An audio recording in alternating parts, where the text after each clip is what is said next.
Emperor Joker. So imagine the Joker, already one of the most unpredictable chaotic villains in comics, suddenly getting the power of a god. That's Emperor Joker. The story comes from Superman Emperor Joker in 2000, where Joker manages to trick Mr. Mxyzptlk, the fifth dimensional imp, into giving him 99% of his reality wrapping power. If Mixie is basically a cartoon god who can rewrite reality on a whim, then Joker with that power is like giving a chainsaw to a toddler. With those powers, Joker remakes existence in his image. He tortures and kills Batman literally every single night, only to resurrect him each morning so he can do it again. Superman becomes the universe's main prisoner, forced to wander through Joker's demented reality where nothing makes sense. Heroes and villains are wrapped into grotesque parodies of themselves, and all of creation basically runs on Joker's insane sense of humor. The scariest part about Emperor Joker is how he uses his power. Mxyzptlk might wrap reality, but at least he does it for mischief or curiosity. Joker uses it for sadism, for the sake of his own amusement, and to indulge his obsession with Batman. That endless loop of torturing Batman shows just how broken Joker is, even when he has the power to do literally anything. With infinite possibilities at his fingerprints, all he can think about is making Batman suffer forever. That's Joker in a nutshell. Superman, of course, is the one who ends up standing against him, but even Superman, who has beaten gods and cosmic monsters, is out of his league here. Emperor Joker can unmake Superman with a thought. The only way the heroes win is through Joker's one fatal flaw, his obsession with Batman, by banking on Joker's inability to ever truly kill Batman, because deep down, Joker needs him. So they exploit that weakness and trick Joker into losing control of the god powers. What makes Emperor Joker such a great ultimate form is that he embodies the full nightmare of Joker's character, his chaos unchecked, cruelty given infinite scope, and obsession raised to cosmic proportions. He takes everything terrifying about him as a street-level villain and magnifies it until the entire multiverse is his playground. He doesn't want to rule or create, he just wants to break and mock everything, forever. It's funny to him. Unlike characters like Spectre or Darkseid, his powers doesn't come with a grand philosophy or a cosmic plan. It's just Joker with no limits, reshaping existence as a sick joke, and the fact that even Mr. Mxyzptlk was afraid of what he unleashed tells you everything. The God of Knowledge. When Darkseid War kicked off, every Justice Leaguer got thrown into insane power-ups. Batman's upgrade was one of the most fitting, and the most dangerous. During the chaos, he takes control of Metron's Mobius Chair. It's a cosmic artifact built by the new gods that holds infinite knowledge across time and space. Once Bruce sits in it, he instantly becomes the God of Knowledge, armed with answers to every mystery in the universe. The first thing Bruce does, he tests it. Classic Batman move. He asks the Mobius Chair who killed his parents, and it confirms Joe Chill, which he already knew, but then he pushes harder, asking who the Joker really is. The answer shakes him to his core, because the chair tells him there are 3 Jokers. That little bombshell set up years of storytelling, including Batman 3 Jokers. That's how dangerous this new knowledge is. Instead of giving Batman peace, it gives him more questions, more paranoia, more weight to carry. Don't get me wrong, as the God of Knowledge, Batman doesn't just know facts. He can see events across time, anticipate outcomes, and understand the multiverse's deepest mechanics. For once, Bruce doesn't need to investigate, chase leads, or piece things together. The answers just flood into him, and instead of being overwhelmed, he uses them. He manipulates criminals before they strike, steers the league through cosmic-level problems, and even stares down gods with total confidence. But of course, there's a dark side. The Mobius Chair isn't just a database, it's a trap. The more you use it, the more it fuses with you, turning you into a cold, detached being like Metron himself. And that's the danger for Batman. His greatest strength is his humanity, his ability to feel, to empathize, to stay grounded even while obsessing over justice. As the God of Knowledge, he risks losing that. You see glimpses of it in the way he starts talking down to his teammates, more calculating, less compassionate, almost machine-like. The conflict makes this form so interesting. On the one hand, Batman with infinite knowledge seems like the most unstoppable strategist in the DC universe. On the other hand, it's not sustainable. Bruce isn't meant to be an actual god. He's meant to be a man standing among gods. The Mobius Chair tempts him with ultimate control, but it also strips away the core of what makes him Batman. Even when he uses its knowledge to save lives, you can tell it's eating away at him bit by bit. Batman eventually has to give up the chair because staying in it would mean losing himself. But the God of Knowledge form leaves a permanent mark on his mythos. If Batman had the answers to everything, he could run the universe. But knowing everything isn't the same as understanding everything. So for one arc, we got to see the scariest what if of all. Batman not just as the world's greatest detective, but as the universe's. Witchmarked.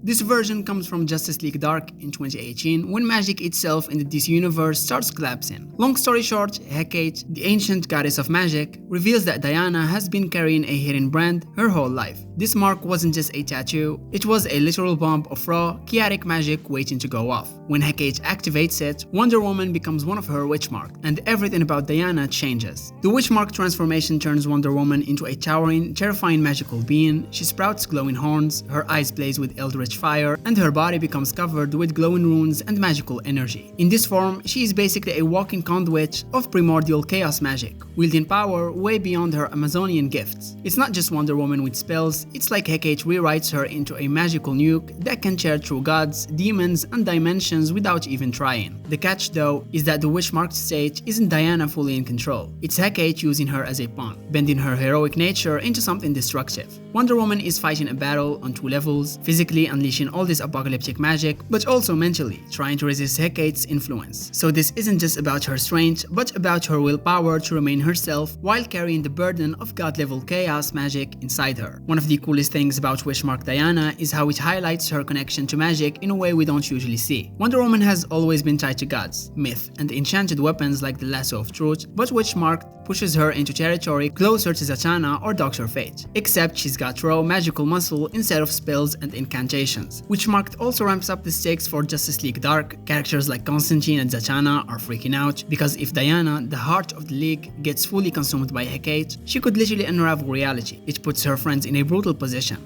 Do they fight to save her, or fight to stop her? And of course, being Wonder Woman, she's the one who finds the inner strength to break through Hecate's control. And to this day, this form is still one of her scariest and the most visually striking.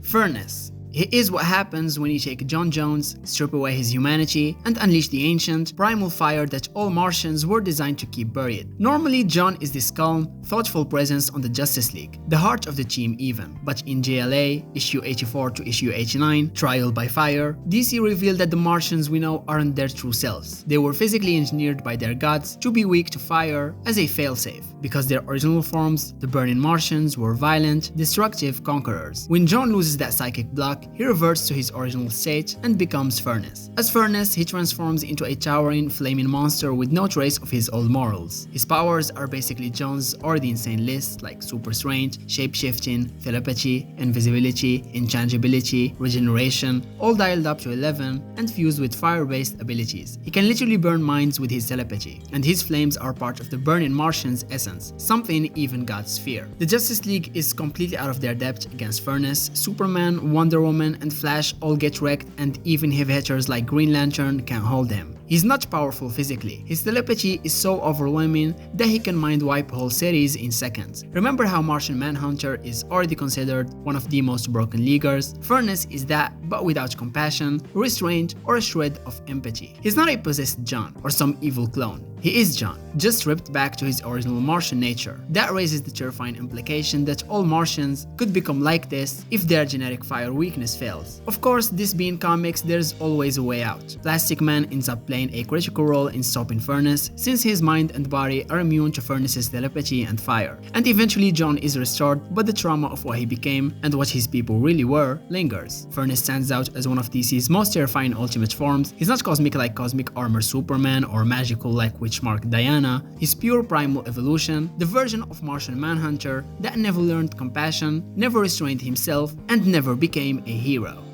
And kindness. Raven's always been a character who walks the line between hero and horror. As the daughter of Trigon, she's got this constant pull between her compassion and her demonic heritage. Enter the unkindness. Raven transformed into the living embodiment of anti-creation, a being so dangerous that even gods step back when she arrives. The name isn't just for show. The unkindness comes from the term for a flock of ravens, and it represents Raven merging with the darkest multiversal magic. In this form, she sheds her usual calm, quiet restraint, and becomes a towering, black-feathered avatar of destruction. Her cloak becomes a winged shroud of shadow, her eyes burn with otherworldly power, and she literally speaks with the voice of 1,000 ravens. Normal Raven can already manipulate souls, emotions, and magical energy on a terrifying level, but here she taps directly into the primal forces of the dark multiverse. She can unmake realities. At her peak, she is presented as a threat to the multiverse itself, someone who could go toe-to-toe with the Batman who laughs in the Darkest Night form. That's how high she ranks. But like a lot of DC's ultimate forms, it's not just about power. power. It's about tragedy. Raven becomes the unkindness because she embraces the parts of herself she spent her entire life fighting against. What if Raven stopped resisting her darkness and gave in completely? It's not some outside possession or a temporary boost, it's her unleashed. Story-wise, the unkindness adds weight to the death metal saga because it shows just how high the stakes are. When even Raven, the team's moral anchor, can flip into a reality-destroying monster, you know the DC universe is on the edge. At the same time, it also shows how powerful Raven is and how much she holds back. Of course, this form is less a permanent status quo and more a glimpse into Raven's potential, both her greatest strength and her greatest fear. We can see here that she is not just a sidekick sorceress, or the emotional one on the Teen Titans. She's a cosmic level powerhouse whose true form could rival the gods of creation and destruction.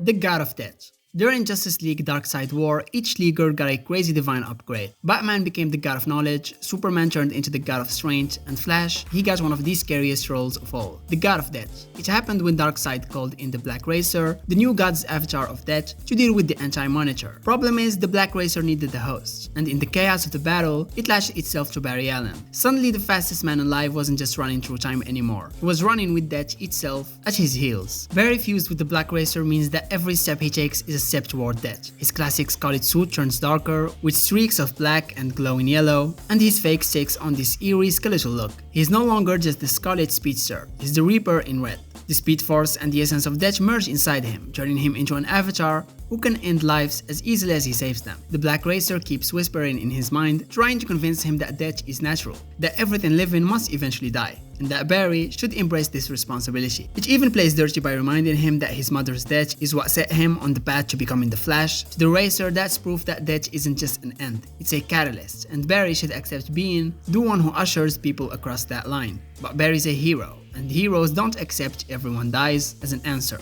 He fights the Racer at every step, even when it shows him visions of his loved ones like Iris and tempts him to kill. Barry's defiance is what makes this story work. The idea that even with godlike powers, he refuses to stop being who he is. He tries to break free, even attempts to kill death itself by going after the Black Racer directly. Of course that backfires because death isn't something you erase. When Barry wounds the Racer, it just becomes unchained, ready to slaughter across the cosmos. And that's when Barry realizes the awful truth. The only way to contain the Racer is to stay bonded with it. If he doesn't, the Racer will tear through the universe unchecked, feeding its hunger endlessly. So Barry accepts the role of God of Death, not because he wants to, but because he has to. But staying linked to the Racer, he can guide it, keep its hunger pointed toward those whose time has actually come, rather than innocents who still have a future. It's classic Flash storytelling, sacrifice, selflessness, and carrying a burden so others don't have to. As the God of Death, Barry Allen is one of the most unsettling ultimate forms in DC. He doesn't wield this power with joy or triumph, he carries it like a curse. His speed lets him outrun everything, but here, he's forced to run side by side with death. It's powerful, tragic, and oddly fitting for a character whose whole life has been defined by outrunning fate.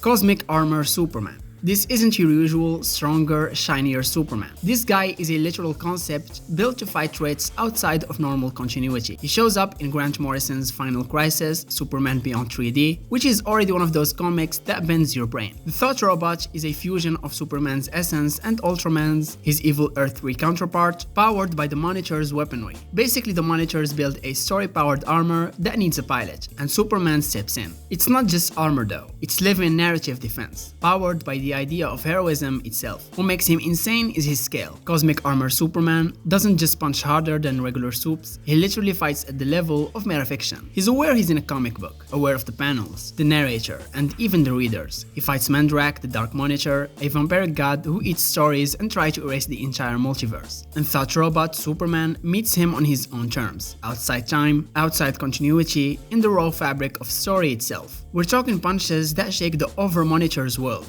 the page that contains all of DC Comics. His armor is made of pure story, adapting to whatever threat he faces, because his strength comes from narrative inevitability. Superman always wins, and Thought Robot embodies that rule in its purest form. It's like if someone wrote a Superman who could survive literally any situation because he is the plot armor. Except here, that's the actual plot. And the best part, he's still Superman at the core. Even at his godlike, fourth wall shattering level, Thought Robot acts with compassion, courage, and hope. He isn't rewritten into some cold, cosmic machine. When he fights Mandrak, he's still doing it for life, for people, for the chance at goodness surviving in a broken multiverse. That's what makes him resonate. It's not just Superman with infinite stats, it's Superman values weaponized on the biggest canvas imaginable. Now here's where it gets trippy. Cosmic Armor Superman is considered outside canon. He only exists to fight on the boundary of stories themselves. Once Mandarak is defeated, the armor essentially fades and Superman returns to normal within continuity. But the Thought Robot lingers as this legendary ultimate Superman, the one who can face threats no other being could even comprehend. Fans debate whether he's the strongest DC character ever, because while beings like the Presence or the Source are higher up the metaphysical chain, Thought Robot is a weapon reaching to win any battle. That makes him almost unbeatable by definition. At the end of the day, Cosmic Armor Superman is less about power scaling and more about what Superman means. He's the embodiment of the idea that no matter how dark or broken the universe gets, Superman's story always finds a way to prevail. Mandarak presents destruction, nihilism, the end of narrative itself, and Thought Robot beats him because hope and heroism are just that unshakable.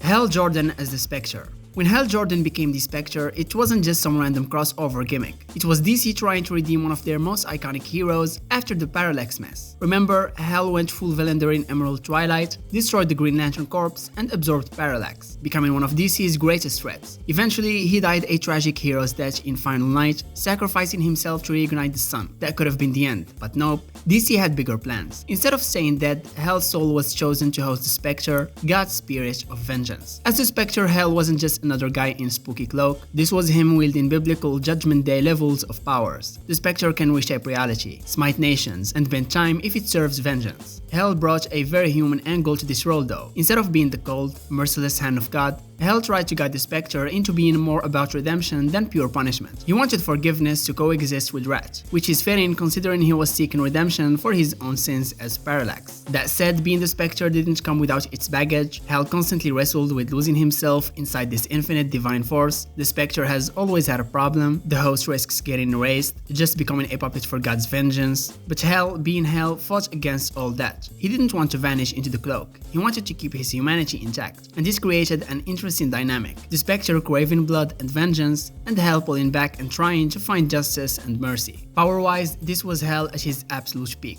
Outside of Parallax, he wasn't bound by a rank's charge or mortal limits. He could travel basically anywhere in DC's cosmology. He could unmake demons, bind cosmic entities, and rewrite souls. There were moments where you could argue that this version of Hal was up there with characters like the Presence's top agents, or even multiversal gods. But Hal's own guilt and need for control sometimes meant he wasn't unleashing Spectre's full potential, which made him less terrifyingly omnipotent than Jim Corrigan's Spectre, but also more layered and human. Thematically, this era was all about penance, as he was literally trying to atone for every mistake he made, from betraying his corpse to letting Parallax consume him. He carried the weight of every sin he committed, and he tried to use that role to balance the scales. Fans are split on this version. Some love the idea of Hal finding redemption as God's avatar, others felt it was too strange a detour from classic Lantern Hal, but you can't deny it made him unique. Eventually, of course, this couldn't last forever. DC needed Hal back in green tights, and Jeff Jones' Green Lantern Rebirth retconned his time as Spectre as part of Parallax's lingering possession. Still, the Spectre years gave Hal something special. He genuinely wrestled with the cost of his choices, the meaning of justice, and the difference between vengeance and forgiveness.